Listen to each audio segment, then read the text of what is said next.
हरे कृष्णा। ओम नमः शिवाय। कल हमने कथा में बात करी थी कि किस प्रकार से बाणासुर ने अपनी शक्तियों का दुरुपयोग किया, साधारण जनमानस के ऊपर अत्याचार किए, सप्तऋषियों को अपने आश्रम में कई प्रजावासियों को स्थान देना पड़ा और प्रजावासी इतना घबरा गए कि अब वो वापस नहीं जाना चाहते कि बाणासुर फिर कुछ न कुछ गलत करेगा। महादेव ये सब कुछ सुनते हैं, परंतु वो कहते हैं कि आपको चिंता करने की आवश्यकता नहीं है, क्योंकि बाणासुर ने ये शक्तियाँ स्वयं स्वीकार करी हैं। इससे होने वाले हर एक कर्म का जिम्मेदार वो स्वयं है और इन कर्मों के दायित्व उसको अपने ऊपर लेने ही पड़ेंगे। परंतु अभी वो अपनी शक्तियों को नियंत्रित नहीं कर पा रहा है, लेकिन वो कर लेगा।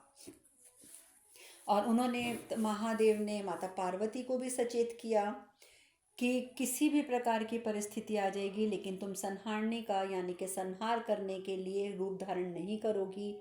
और गणेश जी को जब बेचैनी हो रही थी तो महादेव ने गणेश जी को भी यही बोला कि तुम चिंता मत करो, नकारात्मक विचार यदि मन में आ रहे हैं तो अपने मन में पूर्ण रूप से सकारात्मकता को भर दो, क्योंकि आप सब जानते हैं कि हम अपने मन को विचारों से मुक्त नहीं कर सकते। हाँ, विचारों को बदल सकते हैं, जिसको हम बोलते हैं ना रिप्लेस कर देना। यानी कि एक जो चीज़ आपके दिमाग में चल रही है, अगर वो नेगेटिव चल रही है तो उसको पॉजिटिव कर देना। यानी कि अगर किसी के बारे में आप नकारात्मक विचार रख रहे हैं और आपको जैसे ही आभास होता है कि आप नकारात्मक सोच रहे हैं, तो आप उसको तुरंत बदलकर सकारात्मकता में परिवर्तित कर दीजिए। अर्थात आप विचारों को परिवर्तित कर सकते हैं अगर आप विचारों से मुक्त नहीं हो सकते तो महादेव ने यहाँ पर यही समझाया है कि नकारात्मक विचारों को मन से दूर करना होगा, तो मन के अंदर सकारात्मक विचार भरने होंगे। कार्तिकेय जी कहते हैं, किंतु पिताजी आपने तो बाणासुर को दर्शन भी दिए, आपने उसके मतलब उसने तपस्या करी, आपने दर्शन दिए, फिर आपने वरदान भी दिया, तो उस हिसाब से तो उसके अंदर शुभता आनी चाहिए। परंतु शुभता नहीं आ रही, बल्कि वो तो उसके विपरीत कार्य कर रहा है। महादेव कहते हैं, बाणासुर को अपने इन कृत्यों का बोध है पुत्र। उसे पता है कि उसने जो किया है वह गलत किया है और वो शीघ्र ही कैलाश भी आएगा। वो कैलाश आएगा अपनी भूल सुधारने के लिए। गणेश जी कहते हैं, पिताजी क्या इस समस्त घटनाक्रम को हमारे ऊपर भी प्रभाव आएगा, यानी कि हम कैलाशवासियों पर प्रभाव पड़ेगा इस घटनाक्रम का? महादेव कहते हैं, बिल्कुल गणेश, बिल्कुल पड़ेगा, क्योंकि संसार में घटित हो रही प्रत्येक घटना का प्रभाव समस्त संसार पर प्रत्यक्ष होता है। ये नहीं है कि एक घटना अगर कहीं घट रही है तो उसका असर समस्त संसार पर नहीं होगा। नहीं, प्रत्येक घटना कर्म का जो भी घटनाक्रम होता है उसका असर समस्त संसार पर पड़ता ही पड़ता है। कुछ असर जो होते हैं वो हमें तुरंत नज़र आते हैं और कुछ कुछ दिन के बाद नज़र आते हैं। जैसे ये कोरोना वायरस को ही ले लीजिए, शुरुआत तो कहाँ चीन से हुई थी और कहाँ वो पूरे विश्व में फैला हुआ है। तो मतलब कोई घटनाक्रम, अब देखिए, खाया तो गंदी चीज़ें उन्होंने खाया, तो उस प्रकार के जानवरों को मैंने आज ही किसी हमारे भारतीय ज्योतिष की ही एक मैं पढ़ रही थी एक न्यूज़ चैनल पर उनका, तो वो जिस प्रकार से उन्होंने विस्तार पूर्वक बताया हुआ था कि चाइना में किस प्रकार से मांसाहार खाया जाता है, कि मतलब अगर आप उसे सुनेंगे तो सुनकर दिल दहल जाता है। तो महादेव ने तो हमें इसमें शिव कथा में हमें साफ बताया है कि प्रकृति के साथ मनुष्य खिलवाड़ करता है। ये खिलवाड़ ही है, क्योंकि प्रत्येक जीव में आत्मा है, प्रत्येक हमारी खुद की 84 लाख योनियां हैं, कल को उस योनि में हमने भी जाना है। अगर हमें मुक्ति प्राप्त नहीं होती तो भगवान जाने हमने किस योनि में जाना है, हमारे कौन से कर्म हमें किस योनि में लेकर जाएंगे। लेकिन अभी आप जो कुछ अत्याचार कर रहे हो अपने से नीची योनि के लोगों पर, जितने भी अत्याचार कर रहे हो, तो कहीं ना कहीं उन अत्याचारों का असर हर इंसान के ऊपर पड़ेगा ही पड़ेगा। अत्याचार किए उन्होंने जानवरों के ऊपर, पशु पक्षियों के ऊपर, कीट पतंगों के ऊपर, हर एक चीज़ पर अत्याचार उन्होंने किया। वायरस वहाँ पैदा हुआ, लेकिन उसका अप्रत्यक्ष प्रमाण तो समस्त ब्रह्मांड को दिखाई दे रहा है, पूरे विश्व को दिखाई दे रहा है। तो महादेव ने तो ये कहा था ना कि अभी आप अपने से कमज़ोर जो भी दिख रहा है उसके ऊपर आप अपना अधिकार जमा लेते हैं, उसके ऊपर अत्याचार भी कर लेते हैं। जैसे वृक्ष काटने की भी बात हुई थी तो महादेव ने कहा था कि अभी आप वृक्ष काट रहे हो, अभी आप प्रकृति पे अत्याचार कर रहे हो, परंतु प्रकृति जिस दिन प्रचंड रूप धारण करेगी उस दिन मनुष्य उसके सामने नहीं टिक पाएंगे। और ये हर बार होता आया है और इस बार भी हुआ है। ये जो कोरोना वायरस है ये प्रकृति का प्रचंड रूप है, जो इंसान को इंसान के कर्मों की ही सज़ा मिल रही है। लेकिन ये जिन्होंने इस प्रकार के कर्म किए हैं वो अभी भी ये नहीं समझ पा रहे हैं कि उनकी वजह से समस्त संसार भुगत रहा है। खैर महादेव ने ये सब बातें समझाई कि समस्त संसार पर इसका जो प्रभाव है वो प्रत्यक्ष होता है। महादेव कहते हैं कि मैंने तो पार्वती को भी सचेत किया था और अब मैं तुम दोनों को भी सचेत कर रहा हूँ पुत्रों। शीघ्र ही एक ऐसा घटनाक्रम आरंभ होने वाला है जिसमें तुम दोनों को एक बहुत ही महत्वपूर्ण भूमिका निभानी होगी। और इसी वजह से मैं कह रहा हूँ कि जो भी ये घटनाक्रम चालू होने वाला है या हो चुका है उसका प्रभाव कैलाश पर पड़ेगा ही पड़ेगा और पूरे कैलाश पर पड़ेगा। और तुम दोनों को बहुत महत्वपूर्ण भूमिका निभानी है, तो तुम्हें भी अपनी बुद्धि का प्रयोग करना है, तुम्हें भी अपनी बुद्धि से सोचे बिना कोई भी कृत्य नहीं करना है। इस प्रकार से महादेव ने पहले ही माता पार्वती को भी सचेत कर दिया, अपने पुत्रों को भी सचेत कर दिया। वहीं अगले दिन भोज का आयोजन होता है। सबसे पहले अक्षय पात्र में से जब माता पार्वती प्रसाद वितरण शुरू करती हैं, सभी प्रसाद प्राप्त करते हैं, सभी देवतागण, सभी सप्त ऋषि और अन्य ऋषिगण और जिन जिन को भी निमंत्रण भेजा गया होता है उन सबको प्रसाद प्राप्त होता है। जब सबको प्रसाद दे रहे होते हैं तो अचानक दो हाथ और आगे आ जाते हैं प्रसाद लेने के लिए, महादेव के हाथ। तो सब देखने लग जाते हैं। माता पार्वती बोलती हैं आप भी प्रसाद लेंगे? तो वो कहते हैं, महादेव कहते हैं कि जब आदि शक्ति अन्नपूर्णा प्रसाद का वितरण कर रही हो और मैं प्रसाद न लूं, क्या ये संभव है? वहीं दूसरी ओर माता लक्ष्मी, उनकी भी इच्छा होती है कि प्रसाद वितरण में उन्हें भी उपस्थित होना चाहिए, परंतु नारायण कहते हैं कि मैं नहीं जाऊंगा, मेरे जाने की कोई इच्छा नहीं है, पर मेरी वजह से आप सबको रुकने की आवश्यकता नहीं है, आप सब जाइए। और इसी वजह से ब्रह्मदेव ब्रह्मदेव, नारद मुनि, माता लक्ष्मी और माता सरस्वती वो सब भी कैलाश पहुंचते हैं, प्रसाद ग्रहण करते हैं, परंतु नारायण नहीं आते। अब जब वो लोग भी देखते हैं कि किस प्रकार से महादेव हाथ बढ़ाकर प्रसाद ले रहे हैं, तो माता पार्वती कहती है, किंतु स्वामी आप तो जगत पिता हैं, आप जगत गुरु हैं, इसीलिए आपको पंक्तिबद्ध होने की आवश्यकता नहीं है। परंतु सभी जब मुस्कुराने लगते हैं, जैसे माता लक्ष्मी, माता सरस्वती, ब्रह्मा जी, तो माता पार्वती भी चुप हो जाती हैं, आगे कुछ नहीं कहती हैं। महादेव मन ही मन कहते हैं, जब देखते हैं वो महादेव कि यहाँ तो दोनों देवियाँ खड़ी हैं, ब्रह्मदेव भी खड़े हैं, नारायण नहीं है, तो मन ही मन, क्योंकि ये चीज़ देखकर माता पार्वती भी चिंतित होती हैं। तो आप जानते हैं कि महादेव और माता पार्वती मन में बात करते हैं। उसी समय महादेव कहते हैं, मुझे पूर्व ज्ञात था पार्वती कि नारायण नहीं आएंगे। और माता पार्वती भी मन ही मन जवाब देती हैं, किंतु इस प्रकार इस भिन्नता का समाधान कैसे होगा स्वामी? अभी उनकी ये वार्ता शुरू ही होती है कि अचानक आवाज़ आ जाती है, महादेव महादेव, प्रभु प्रभु, मेरी रक्षा कीजिए प्रभु, मेरी रक्षा कीजिए प्रभु। तो देखते हैं कि सामने बाणासुर खड़ा हुआ है। महादेव को तो पहले ही ज्ञात था कि बाणासुर अब कैलाश आएगा। तो जैसे ही बाणासुर आता है तो माता पार्वती भी पहचान जाती हैं, महादेव भी उनको बोलते हैं, आओ बाणासुर आओ। तो माता पार्वती, नंदी जी ने जैसे अक्षय पात्र पकड़ा होता है और माता पार्वती प्रसाद वितरण करती हैं, तो नंदी जी फटाफट अक्षय पात्र लेके आ जाते हैं कि अब बाणासुर आया है, हमारे महादेव का भक्त है, तो प्रसाद तो इसे भी मिलना चाहिए। परंतु जैसे ही वो प्रसाद देने लगती हैं, पहले तो वो हाथ आगे कर देता है, हाथ आगे बढ़ा देता है बाणासुर, परंतु जैसे वो हाथ पे प्रसाद डालने लगती हैं वो हाथ वापस खींच लेता है। सब हैरान रह जाते हैं, सब हैरान होते हैं कि माता पार्वती प्रसाद दे रही हैं और उसने हाथ आगे से खींच लिया। कार्तिकेय जी तो बहुत क्रोधित हो जाते हैं, बहुत क्रोधित। इंद्रदेव भी कहते हैं कि अपनी सहस्त्र भुजाओं से निर्दोष व्यक्तियों की हत्या करते हुए तुम्हें बिल्कुल भी संकोच नहीं हुआ, और स्वयं माता के हाथों से प्रसाद लेने में संकोच, ये सब क्या है बाणासुर? तुम तो इतने गंदे कर्म करके आए हो, तुम्हें तब संकोच नहीं हुआ, और माता के हाथ के प्रसाद से तुम्हें संकोच हो रहा है। परंतु कार्तिकेय जी होते हैं, उनको अपने क्रोध पे, आपको जानते हैं कि उन्हें नियंत्रण नहीं है। वो कहते हैं कि माँ के हाथों से प्रसाद ग्रहण न करके तुमने माँ का अपमान किया है बाणासुर, और ये मुझे कदापि स्वीकार्य नहीं है। इसीलिए उचित ये होगा कि तुम शीघ्र यहाँ से प्रस्थान कर जाओ। तुम एक क्षण भी यहाँ मत रुको, शीघ्र इसी क्षण यहाँ से प्रस्थान कर जाओ, क्योंकि मैं अपनी माँ का अपमान स्वीकार नहीं कर सकता। परंतु बाणासुर जो हैं वो एकदम धरती पर बैठ जाते हैं, क्षमा करें, क्षमा करें, मुझे क्षमा करें। माँ का अपमान करने की तो मैं कल्पना भी नहीं कर सकता हूँ। वो जगत माता हैं, वो मेरी भी माता हैं, उनका अपमान करने की मैं कल्पना भी नहीं कर सकता।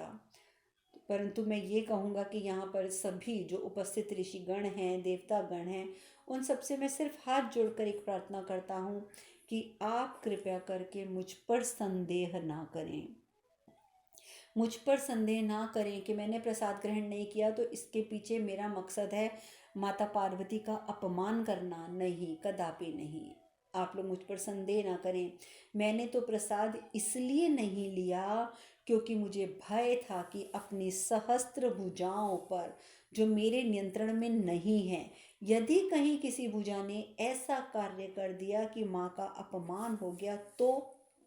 नहीं, सिर्फ यही कारण था प्रभु जो मैंने प्रसाद नहीं लिया, क्योंकि ये जो मेरी सहस्त्र भुजाएं हैं ये बार बार मेरे अंदर अहंकार उत्पन्न करती हैं। मैं नहीं समझ पाता कि मैं आखिर कर क्या रहा हूँ। मैं करना कुछ चाहता हूँ, कर कुछ जाता हूँ। मैं बहुत भयभीत हूँ प्रभु, बहुत भयभीत हूँ। मैं सच में बहुत डर गया हूँ, क्योंकि जो कुछ हुआ है मैं उसके बाद बहुत डर गया हूँ। आप नहीं समझ पाएंगे कि मैं कितना भयभीत हूँ। और इसीलिए मैंने माता से प्रसाद नहीं लिया कि मैं नहीं चाहता था कि मेरी किसी भुजा की वजह से ऐसा कुछ हो जाए कि माता का अपमान हो। महादेव ये बारी सारी बातों को जब सुनते हैं तो उन्हें समझ भी आती हैं। माँ कहते हैं बाणासुर प्रसाद ग्रहण करो, कुछ नहीं होगा। जब महादेव कहते हैं तो वो दोनों हाथ आगे कर देता है, माता पार्वती पुनः उसे प्रसाद देती हैं। बाणासुर जो होता है प्रसाद लेता है, खाता है, फिर चरणों में बैठ जाता है। प्रभु, आपने कहा था कि शक्ति को नियंत्रण करना होगा, किंतु ये तो विपरीत हो रहा है मेरे साथ, बिल्कुल विपरीत हो रहा है। मेरी सहस्त्र भुजाएं मेरे वश में तो हैं ही नहीं प्रभु। वो तो वही करना चाहती हैं जो वो कर देती हैं, जो वो करना चाहती हैं। मुझे भय है कि मुझसे फिर कोई अनर्थ ना हो जाए, मेरी रक्षा कीजिए। मैं यहाँ सिर्फ इसीलिए आया हूँ प्रभु कि मेरी रक्षा कीजिए। आपने मेरी रक्षा का वचन दिया था प्रभु, मेरी सहस्त्र भुजाओं से मेरी रक्षा कीजिए प्रभु। ये भुजाएं मैंने मांग तो ली, लेकिन इनकी शक्तियों को मैं नियंत्रित नहीं कर पा रहा हूँ, बिल्कुल भी नहीं कर पा रहा हूँ।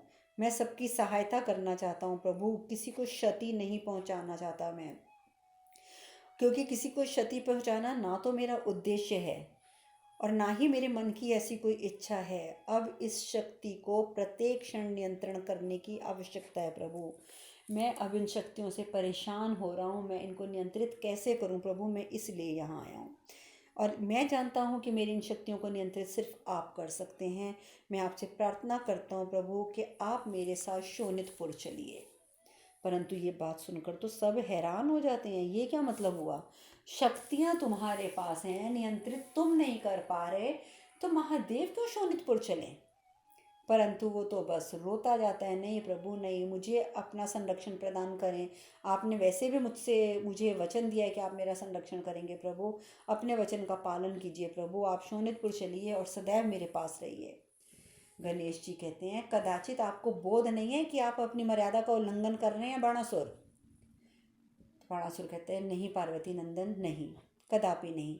मैं तो केवल ये सुनिश्चित कर रहा हूँ कि प्रभु द्वारा दिए गए वरदान का मैं दुरुपयोग ना कर सकूं। मैं सिर्फ इतना कर रहा हूँ। कार्तिकेय जी कहते हैं, किंतु तुम अपने अधिकारों का दुरुपयोग अवश्य कर रहे हो। तुम पिताजी के भक्त हो, तुम्हें ये ज्ञात होना चाहिए कि भक्त के मन में पिताजी जो हैं वो कुछ भी कह लें, परंतु एक जो असली भक्त होगा ना, वो ये जानता होगा कि पिताजी कैलाश से पृथक होने पर कभी भी खुश नहीं होते हैं। तो जो भक्त होगा उसके मन में ये मंशा कभी नहीं आएगी कि वो मेरे पिताजी को कैलाश से पृथक करें।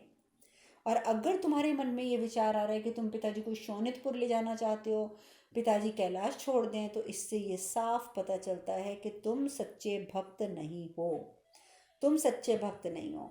परंतु बाणासुर कहता है, प्रभु मैं दशानन की भांति भक्ति मोह में आपको साथ चलने के लिए नहीं कह रहा हूँ। मैं भक्ति मोह में ऐसा कुछ भी नहीं कर रहा हूँ। मैं तो केवल इतना चाहता हूँ कि यदि आपने मेरी सहायता नहीं करी तो आपका दिया वरदान सिर्फ मेरे लिए ही नहीं अपितु समस्त संसार के लिए अभिशाप बन जाएगा, समस्त संसार के लिए। और संसार के लिए मैं आपसे आपको मांग रहा हूँ। उसने स्पष्ट शब्दों में प्रभु को कह दिया कि मैं संसार के कल्याण के लिए ही सिर्फ आपको आपसे मांग रहा हूँ, मांग रहा हूँ, मांग रहा हूँ। महादेव चुपचाप खड़े हुए सब कुछ सुनते रहते हैं, सुनते रहते हैं, परंतु सभी चिंतित, सभी चिंतित। क्या महादेव ने तो वचन दिया हुआ है उसके संरक्षण का, अब महादेव का निर्णय क्या होगा। माता पार्वती मन ही मन पूछती हैं, स्वामी क्या है आपका निर्णय। परंतु महादेव कुछ जवाब नहीं देते। तभी ब्रह्मदेव ये सब कुछ देखकर तुरंत क्षीरसागर वापस चले जाते हैं। जाकर बोलते हैं, नारायण बाणासुर ने अपनी मंशा व्यक्त कर दी है, वो महादेव को अपने साथ ले जाना चाहता है, अब क्या होगा। परंतु भगवान विष्णु कहते हैं कि वरदान का संरक्षण करने के लिए महादेव तो वचनबद्ध हैं। ब्रह्मदेव, महादेव ने तो स्वयं वचन दिया हुआ है और वो इसी बात का लाभ भी उठा रहा है बाणासुर। और परंतु मैं इतना बता दूं ब्रह्मदेव कि ये अंत नहीं है, ये तो अभी आरंभ है। समस्याएं तो अभी और भी उलझेंगी, क्योंकि ये तो अभी मात्र आरंभ है। खैर, माता पार्वती ने प्रश्न में किया कि प्रभु क्या विचार है आपका। तभी उसी समय महादेव कोई जवाब दिए बिना अपने भैरव को बुला लेते हैं, भैरव का आवाहन करते हैं। आप जानते हैं कि भैरव जो है वो महादेव के ही अंश हैं। अब भैरव जी जैसे ही आते हैं तो महादेव के सामने उनको प्रणाम करके बोलते हैं, आदेश महादेव, आदेश दीजिए। तो महादेव कहते हैं, भैरव मैंने बाणासुर को वचन दिया था कि जब भी वो मेरा आवाहन करेगा तो मैं उसकी रक्षा हेतु अवश्य जाऊंगा। अब वचन पूर्ति का समय आ गया है, मुझे अब बाणासुर के साथ शोणितपुर जाना होगा। काल भैरव जब ये सुनते हैं तो काल भैरव को तो क्रोध आ जाता है, अत्यंत क्रोधित। काल भैरव कहते हैं, आपको कैलाश से दूर करने का विचार भी कैसे आया इस मूर्ख के मन में। इस मूर्ख ने सोचा भी कैसे कि वो आपको कैलाश से दूर कर देगा। अपने दुस्साहस के लिए इसको दंड अवश्य मिलेगा, इसको मैं दंड अवश्य दूंगा। और वो बहुत क्रोधित हो जाता है। और बाणासुर जो है वो भी जब देखता है कि भैरव जी क्रोधित हो रहे हैं तो वो भी अपनी भुजाएं, शस्त्र भुजाएं बाहर निकाल लेता है। तो जैसे ही भैरव जो हैं वो क्रोध में आगे बढ़ने लगते हैं तो महादेव उनको रोक लेते हैं। महादेव रोकते हैं बाणासुर को भी, और महादेव ही रोकते हैं भैरव जी को भी। कहते हैं, भैरव रुक जाओ, मैंने तुम्हें यहाँ पे युद्ध करने के लिए नहीं बुलाया हूँ। महादेव कहते हैं, पार्वती अपने भक्त की सहायता करना आराध्य का सर्वोच्च का धर्म होता है। मैंने तुमसे जो भी कुछ कहा है उसका स्मरण अवश्य रखना। क्या कहा है महादेव ने माता पार्वती को? महादेव ने यही कहा है कि कैसी भी परिस्थिति आ जाए तुम अपना संहारक रूप धारण नहीं करोगी। जाते जाते भी महादेव यही स्मरण करा के जाते हैं देवी पार्वती को कि तुम्हें जो मैंने बताया है तुम उसका स्मरण हमेशा रखोगी। कार्तिकेय जी कहते हैं, पिताजी मैं मानता हूँ कि भक्त का महत्व होता है, भक्त का महत्व जो है वो होता है और अवश्य होता है। परंतु पिताजी परिवार का क्या है? क्या परिवार का कोई महत्व नहीं है? आप ऐसे इसके साथ उठकर जा रहे हैं तो क्या परिवार का कोई महत्व नहीं है आपके नज़र में? महादेव कहते हैं कि क्या मेरे परिवार को मेरे वचन की पूर्ति न करना स्वीकार्य होगा कार्तिकेय?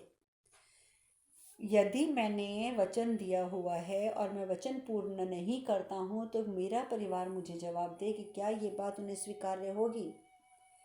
अब बाणासुर की ये बात सुनकर तो वैसे तो बहुत प्रसन्नता छा जाती है उसके मुख पर। वो अपनी जो सहस्त्र बाजुएं बाहर निकालनी थी वो भी गायब हो जाती हैं। महादेव कहते हैं कि देखो, बाणासुर की सहस्त्र भुजाओं की रक्षा मेरा ही दायित्व है, और अगर ये केवल बाणासुर के ही हित में नहीं होता तो मैं शायद मना भी कर देता, परंतु ये समस्त संसार के हित में होगा। मेरा इस समय जाना समस्त संसार के लिए ही लाभप्रद होगा। उसके बाद भैरव को बोलते हैं कि भैरव, मेरी अनुपस्थिति में तुम कैलाश के द्वारपाल का दायित्व निभाओगे। कैलाश का ध्यान रखना, कैलाश की सुरक्षा का दायित्व अब तुम्हारा होगा। भैरव कहते हैं, मैं वचन देता हूँ महादेव, कैलाश की रक्षा का दायित्व निभाऊंगा, उसके लिए जो भी आवश्यक होगा मैं वो सब करूँगा। महादेव कहते हैं उचित है। और ये कहकर महादेव बाणासुर के साथ प्रस्थान कर जाते हैं।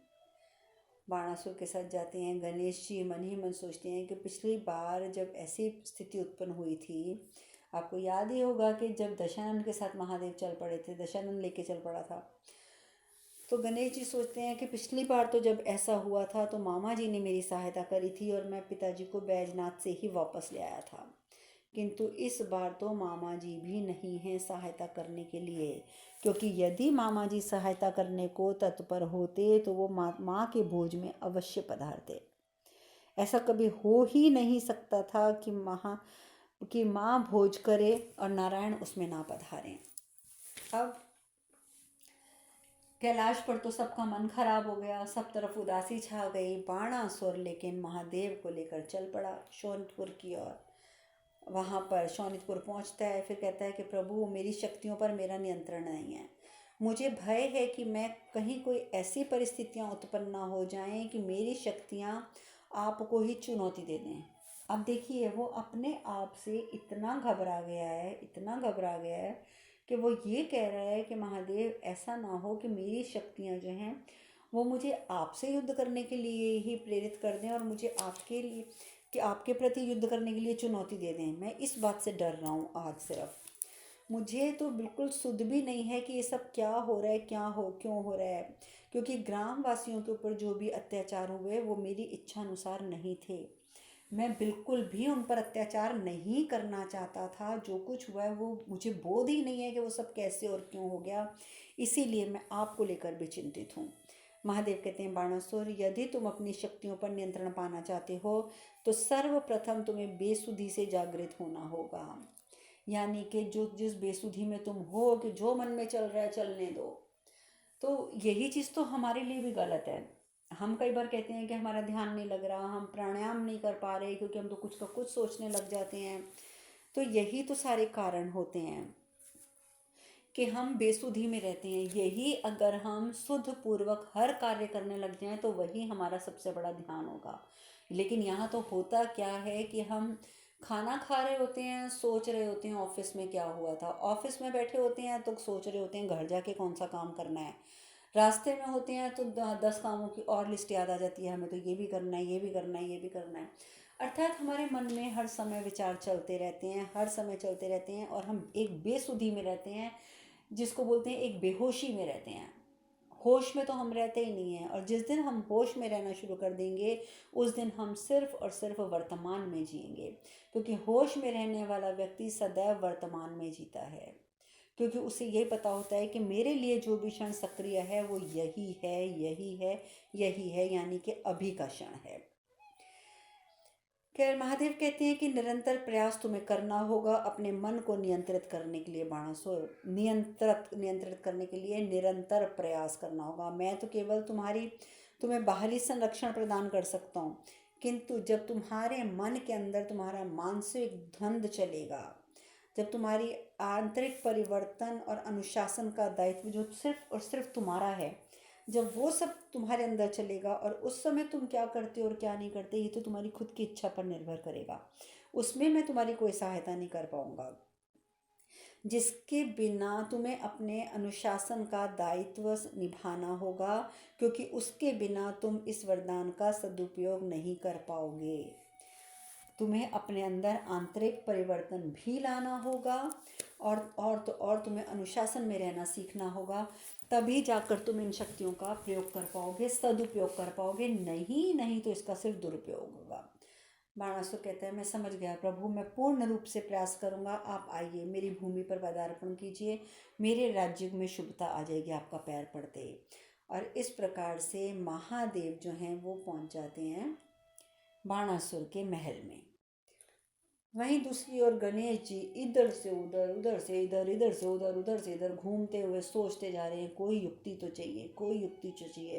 पिछली बार तो नारायण ने युक्ति मुझे बता दी थी, अब इस बार तो मामा जी कुछ बताएंगे ही नहीं। तो मैं क्या करूं, क्या करूं? तभी कार्तिकेय जी आ जाते हैं। कार्तिकेय जी कहते हैं, स्मरण रहे गणेश, पिताजी आप अपनी स्वेच्छा से गए हैं बाणासुर के साथ, हम में से किसी का भी हाथ नहीं है इसमें। वो अपनी स्वेच्छा से गए हैं और वो अपनी स्वेच्छा से ही लौटेंगे, इसमें हम कुछ नहीं कर सकते, हम कुछ भी नहीं कर सकते। अब तो पिताजी स्वयं ही लौटेंगे। गणेश जी कहते हैं कि क्या आपकी इच्छा नहीं है पिताजी, ओ भैया, कि पिताजी वापस आ जाएं? भैया मैं आपसे आपकी इच्छा की बात कर रहा हूँ, मैं आपसे पूछता हूँ क्या आपकी इच्छा नहीं है कि पिताजी वापस आ जाएं? कार्तिकेय जी कहते हैं, मेरी इच्छा से क्या होगा, मेरी इच्छा से क्या होगा, क्या मेरी इच्छा करने से पिताजी वापस आ जाएंगे? गणेश जी बोलते हैं हाँ। तो कार्तिकेय जी बहुत हैरान होते हैं, कहते हैं मैं तुमसे इसलिए तो पूछ रहा हूँ कि मेरी इच्छा करने से क्या अंतर हो जाएगा? गणेश जी कहते हैं अंतर पड़ेगा भैया, आपकी इच्छा होने से अंतर पड़ेगा। यदि इच्छा प्रबल हो तो उसकी पूर्ति का मार्ग प्रशस्त अवश्य होता है।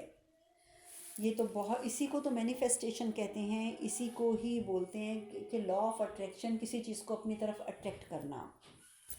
ये सारे नियम हमें इसी कथा में ही समझाए जा रहे हैं। गणेश जी कहते हैं कि हमारी इच्छाएं जो होती हैं, जब तक वो प्रबल नहीं होंगी, जब तक हमारी इच्छा प्रबल नहीं होगी तब तक वो पूर्ण नहीं होगी। गणेश जी कहते हैं कि यदि इच्छा प्रबल होगी तो मूर्ति, उसकी पूर्ति का मार्ग प्रशस्त होने का मार्ग स्वयं खुलेगा। और यदि हम यही सोचते रहेंगे कि ये सब क्यों हो गया, ये तो होना ही नहीं चाहिए था, अब इस समस्या का समाधान कैसे प्राप्त होगा, अगर हम इन्हीं सोचों में लगे रहेंगे तो कुछ भी नहीं होगा, कुछ भी नहीं होगा, हम अपनी उलझनों में उलझे रहेंगे। इसीलिए भैया जो भी इच्छा पूर्ण करनी हो उस इच्छा को प्रबल करना बहुत आवश्यक होता है। कार्तिकेय जी बोलते हैं कि इस समय तो मेरे को जो सबसे ज़्यादा चिंता हो रही है वो माँ की चिंता हो रही है, क्योंकि माँ के अंदर, मतलब माँ ने बेशक कुछ कहा नहीं, माँ ने विरोध भी नहीं किया पिताजी का, कुछ भी नहीं कहा, लेकिन मैं ये देख पा रहा हूँ कि माँ जो है ना वो बहुत ज़्यादा दुखी है। और अपनी माता का ये दुख देखने की वजह से ही मैं ना तो कुछ और देख पा रहा हूँ ना कुछ और सोच पा रहा हूँ, मुझे कुछ नहीं समझ आ रहा। माँ कुछ कह नहीं रही है तो इसका अर्थ ये नहीं है कि वो दुखी नहीं है, वो बहुत दुखी हैं क्योंकि पिताजी कैलाश पर नहीं है। और सत्य तो ये भी है गणेश कि हमारे पास कोई युक्ति भी नहीं है।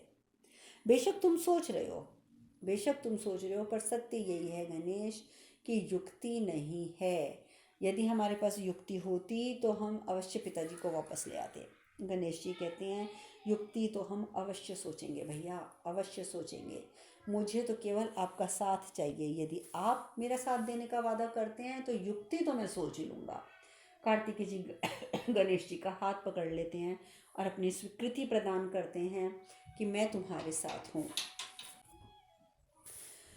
उधर बाणासुर, बाणासुर जो है उसके राज्य के लोग जो हैं वो बहुत प्रसन्न हैं, बहुत प्रसन्न, क्योंकि उन्हें पता चलता है कि बाणासुर के साथ महादेव आए हैं। महादेव आए भी हैं और महादेव अब शोणितपुर में ही रहेंगे। ये बात सुनकर सब लोग एक, मतलब इतने उत्साहित हो जाते हैं, इतने उत्साहित हो जाते हैं जिसकी कोई सीमा ही नहीं। और ये सब कुछ देखकर बाणासुर कहता है कि मैं तो कृतज्ञ हो गया प्रभु, मैं कृतज्ञ हो गया। अब तो आपने मेरी भक्ति स्वीकार कर ली, यानी कि मेरी भक्ति का निवेदन जो था वो आपने स्वीकार कर लिया, आप हमारे साथ ही रहेंगे। देखिए ये सब सोच के प्रजा भी कितनी प्रसन्न है। और उधर प्रजा जैसे ही देखती है कि बाणासुर के साथ प्रभु जा रहे हैं महल के अंदर, बाहर खड़े खड़े हर हर महादेव, हर हर महादेव, हर हर महादेव ऐसे जय घोष करते हैं, परंतु बाणासुर के अंदर बैठी उसकी जो अंतरात्मा है, जो उसका दूसरा मन है, उसे ये बात अच्छी नहीं लगती कि मैं यहाँ का राजा हूँ, मैं यहाँ पर आया हूँ तो मेरा स्वागत किया जाए, लेकिन यहाँ तो सिर्फ हर हर महादेव, हर हर महादेव, हर हर महादेव हो रहा है। खैर अपने मन पे पत्थर रखकर वो महल में लेके जाता है। महल में जैसे ही जाते हैं तो महल में सामने से पहली आरती की थाली लेकर वाणी जो उनकी धर्म पत्नी है वो उपस्थित हो जाती हैं। बाणी के मुख से तो शब्द ही नहीं निकलते, आंसू टप टप टप टप आंसू बहते जाते हैं, पर मुख से एक शब्द नहीं निकलता। बस महादेव को वो महादेव या प्रभु भी नहीं बोल पाती, और सिर्फ अपने आँखों से आंसू गिराते हुए वो उनकी आरती उतारती है। आरती उतारती है। बाणासुर कहता है, देखा वाणी, किस प्रकार पितामह प्रहलाद और पितामह बलि ने अपनी भक्ति से भगवान नारायण को प्रसन्न किया था, उसी प्रकार मैंने भी अपनी भक्ति से महादेव को प्रसन्न कर दिया है। और देखो, वो तो मेरे साथ यहाँ रहने के लिए भी चले आए हैं, अब तो वो यहीं रहेंगे हमारे पास। अब ये सब बातें जो कर रहा है बाणासुर, इसका क्या परिणाम होगा और वाणी क्या सोचती है, ये सब चर्चा अब हम करेंगे कल। आज हम कथा में यहीं विश्राम लेते हैं। हरे कृष्ण कृष्ण कृष्ण हरे हरे, हरे राम राम राम हरे हरे। आप सब खुश रहें, सुखी रहें, स्वस्थ रहें। हरे कृष्णा। ओम नमः शिवाय, ओम नमः शिवाय, ओम नमः शिवाय, ओम नमः शिवाय, ओम नमः